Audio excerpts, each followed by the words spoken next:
بس د خپل رب نه خپي والعیاذ بالله بس د الله نه ګیلې شي کوي خپل ځان ته نه ګوري چې په ما کې څومره کمی دی د پښتنو کې دا ټکی ډېر مشهور دی وایي پته نه شي چې څه ګناه به مې کړي حیران یم زه لکه دی چې د ګناهونو نه پاک دی سپین باز دی وایي پته نه شي چې څه ګناه به مې کړي چې الله رانیولی هلکه ته خو د ګناهونو ګوډه یې ته لا دا وایې ما به څه ګناه کړي زموږ د نافرمانیانو ته وګوره زموږ د کوتاهیانو ته وګوره او موږ اوس دا وایو چې یاره پته نه شي چې څه ګناه م کړې ده ګناهونه خو زموږ سهار او ماښام دي او د هغې باوجود الله به موږ رحمتونه راوروي د هغې باوجود الله موږ له ښایسته ژوند را کړی دین یې را کړی اسلام یې را کړی د قرآن او حدیث تابعداري را کړې ده نو په الله باندې ښه ګمان یعقوب علیه السلام چې څنګه ګمان کړی و هغه شان وشو که ونه شوه هغه شان وشو دغه درې وړه زامنو ته الله را واپس کړي وجه دا وه چې د هغه ښه ګمان و دلته یو سوال وایي درې وړه به راځي درې وړه به راځي دوه خو صحیح شو دا یو خو د یوسف علیه السلام سره پاتې شو او دا بل په مصر کې پاتې شو نو دا مشر خو دوی پلار ته ویلو چې هغه مړ دی هغه خوب لیدلی و بارک الله فیک یعقوب علیه السلام ته پته وه چې زما دې زوی چې کوم خوب لیده دا به الله رښتینی کوي نو دا نشي کېدی چې دی دې مړ وي هغه وخت به راځي او دا خوب به رښتینی کېږي نو ځکه په زړه کې یقین و چې زما دا زوی چې دی څه دی دی ژوندی دی خو دوی ورسره څه چل کړی دی ډېر غم پې ډېر زیات شو ډېر زیات شو پې دا غم نو څه وایي وتولى عنهم او واوړېدو د هغوی نه واوړېدو د هغوی نه مطلب دی چې د هغوی نه پناه شو د زامنو سره ولاړو خبرې کولې بیا د زامنو نه لږ سیټ ته شو وقال ویوي یا اسفا علی یوسف هی افسوس دی په یوسف پسې یا اسفا علی یوسف هی غمان د یوسف علیه السلام هغه م ورته راتازه شو ډېر زیات شو پې دا غم ځکه چې یو غم له پاسه بل غم او هغې له پاسه بل غم الله وایي دا غم پې دومره زورور و چې د سترګو نظر یې تلی و وابیضت عیناه من الحزن او تکې سپینې شوې وې سترګې د هغه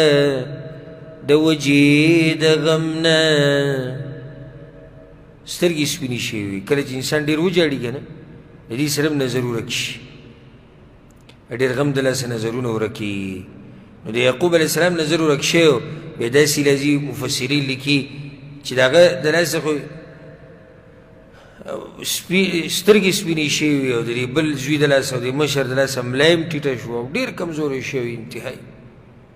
او دغه زامن به یادول یا اسفا علی یوسف هی وی د یوسف غمه وبیضت عیناه من الحزن او تکې سپینې شوې سترګې د هغه د وجې د غم نه فهو کظیم نو هغه د غم نه ډک و الله وی د غم نه ډک و خو راښکاره کولی نه ځکه چې د مسلمان شان دا دی چې دی به مخلوق ته ګیلې شکوې نه کوي الله وی نور هغه ډک و د غم نه زړه یې راپړسېدلی و د غم نه الله ته حقیقت معلوم وکړه د دې بچو پې زړه وسوځېدو چې کله ده دا فریاد یې واورېدو که نه یا اسفا علی یوسف نو د دې بچو پې زړه وسوځېدو ورته یې وویل قالو وی هغوی تالله قسم په الله تذکر یوسف تا همیشهی چې یادې یوسف حتی تکون حرضا تر دې چې شي به خوار او تكون من الهالكين یا بشي د مړ کېدونکو نه پلار وایي که ستا دا حالي او ته دا جړاګانې کوې او د سترګو نظر دې ملاړ بیمار به شي کمزوری به شي او یو ورځ به مړ شي مه کوه دا غمونه مه کوه دا سوچونه او دا فکرونه قال ووایي هغه انما اشکو بثی و حزنی یقینا ښکاره کومه زه دړ او غم خپل الی الله الله ته. تاسو ته خو ما څه نه دي ویلي، زه خپل غم او دړ عرش والا ته بیانوم، الله ته بیانوم. نو دیس کې یو فایده دا شوه چې په داسې موقع باندې غم کول ناروا نه دي. ناروا دا دي چې انسان چغې وایي او ګریوان سیري کوي او د جاهلیت خبرې کوي او د الله نه ګیلې او شکوې کوي، دا ناروا دي. نور غم دا خو طبیعي خبره ده، انسان نه بچی ورک شي، خپلوان ترې مړ شي، څه مصیبت پرې راشي، نو غم الله په غم باندې څوک نه رانیسي، خو الله ته په هغه غم رانیسي چې په کوم غم کې ته د رب العالمین د شریعت د حدود نه واوړې، په هغه غم دې الله رانیسي. بله فایده دا راوتوي انما اشکو بثي وحزني الى الله، زه خپل غم او زه خپل دړ الله ته اورم، فریاد الله ته کومه. نو دې نه دا فایده چې فریادونه الله ته کوه، مخلوق ته فریادونه مه کوه.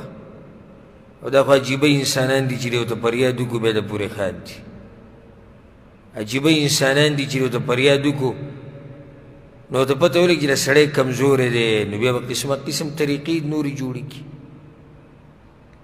الله ته خپل فریادونه بیانوه په سجده کې، د شپې چې تهجد کې، دعاګانو کې چې لاس اوچت کړي، خپل فریاد او غم هغه رب ته بیانوه چې هغه یې ختمولی شي. دا زمونږ د غمونه او مصیبتونه د هغه رب مخې ته د دې ختمول دومره اسان دي چې کن فیکون، شا نو هغه شي. یو حکم چې الله وکړو چې دا غم دې ختم شي، دا ختم شو، دا مصیبت دې ختم شي، دا ختم شو. نو منډې مه وایئ په مخلوقاتو پسې، او مه د مخلوقاتو په مخ کې ځان ذلیله کوئ. کوم سړی چې ځان حواله کړي مخلوق ته، الله یې حواله کړي مخلوق ته. او ځکه یو حدیث کې داسې راځي چې کوم سړی د تعویذونه او د کنجکې او د شینه مینه استعمالوي، الله یې دې ته حواله کړي. اوس تاسو نه دا سوال کوم چې الله یو سړی مخلوق ته حواله کړي، نو دا مخلوق به ده پسې کار راشي؟ نه، ځان الله ته حواله کړه، الله ته خپل غم دړ تکلیف هر څه بیانوه، رب العالمین به یې دله حل کړي. حدیث ما تاسو ته بیان کړی یم چې الله یو بنده ته وکتو ویې خاندل. صحابه کرامو یا رسول الله ولې وخاندل؟ وی په دې وخاندل چې په دې سړي باندې مصیبتونه او غمونه ډېر دي، او دې منډې وی په مخلوقاتو پسې. وی الله وخاندل چې زه ورته ښه نږدې یم او زه ورله دا مصیبت ختمولی م شم او ما ته یې نه وایي. زه ورته نږدې یم، زه ورله دا مصیبت ختمولی م شم، ما ته یې نه وایي په مخلوقاتو پسې منډې وایي. دا څومره بدبخته انسان دی چې الله ته خپل غم او فریاد نه کوي. مونږ عامه طریقه د انسانانو دا چې اول تجربې، ټولې تجربې دي، اول به د انسانانو پسې لاړ شي او ځان ښه ستړی کړي، خو چې څه ونه شي بیا سپینه ټوپۍ پیدا کړي او جامت غټ کړي او بیا تسبیح په لاس کې راوالي. نو بیا راشي تپوس وکړي زموږ نه، یاره د ډېر ورځو لمونځ اودس کوم خو څه مزه یې ونه کړی وي. ستا مونځ اودس د الله دپاره نه دی، ځکه څه مزه نه کوي. ستا مونځ اودس هم په یو لالچ باندې دی. دغه هم ته تجربه کې، ستا دا سپینه ټوپۍ دا هم تجربه ده، دوکه چاله ورکړه؟ الله له ورکړې. ستا دا جامت غټول دا هم دوکه ده، ستا دا تسبیح په لاس کې راغسته دا هم دوکه ده، ستا د یو څو ورځو دپاره په کور کې په ټي وي باندې ټوکې راچول دا هم دوکه ده. تا خو مخلوق ښه چیک کو، په خان صاحب پسې لاړې او ملک صاحب پسې لاړې او په باچا پسې لاړې او په وزیر اعظم پسې لاړې او په صدر پسې لاړې او تاڼې ته لاړې او پوچ پسې لاړې او په مالدارانو پسې لاړې او په ټول دې وکتو چې ونه شوه، نو په اخره کې بیا الله پسې رالې. هغه هم داسې الله ته نه راواپس شوی چې زه مکمل راواپس شوی یم، نه نه، صرف په دې مصیبت کې راواپس شوی یم. الله دا بې وفایي د مکې د مشرکانو ځای په ځای ذکر کړی دی. وی کله چې په دوی باندې چپې راشي د دریاب، دعوا الله مخلصین له الدین، نو په دغه سخته کې بیا چا ته چغې وایي؟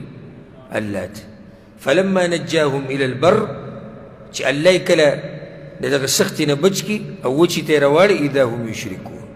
نو بیا څه شروع کي شکر شروع کي شرک شروع کي نو دا د بعضو انسانانو بې وفایي ته وګوره صرف په سخته کې او په سخته کې هم کله الله ته راواپس شو چې ټول مخلوقات یې وکتو بیا واپس راغی نو ځکه الله سبحانه وتعالی د انسانانو دا بې وفایي بیان کړې ده څه وایي په قرآن کې کله چې په دوی باندې سخته راشي که فذو دعاء عريض نو بیا شي خاوند د پلنو پلنو دعاګانو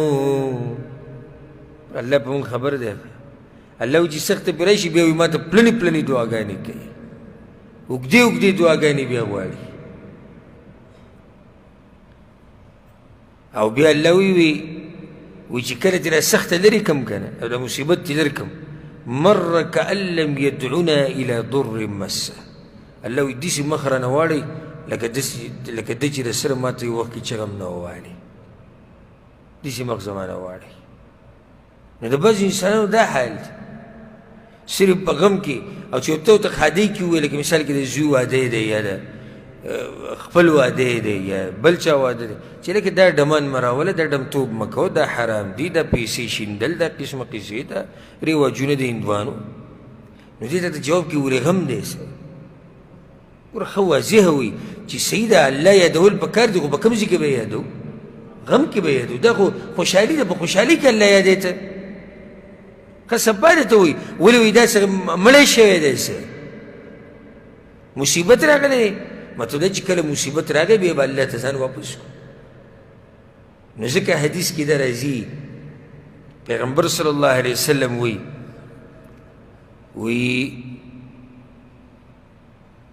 الله یاد ساته په راحته کې تعرف الى الله في الرخاء الله یاد ساته په څه کې په راحته کې یعرفک فی الشده الله به دې په سخته کې یاد ساتي څومره خوندور حدیث دی الله یاد ساته په څه کې په راحته کې الله یاد ساته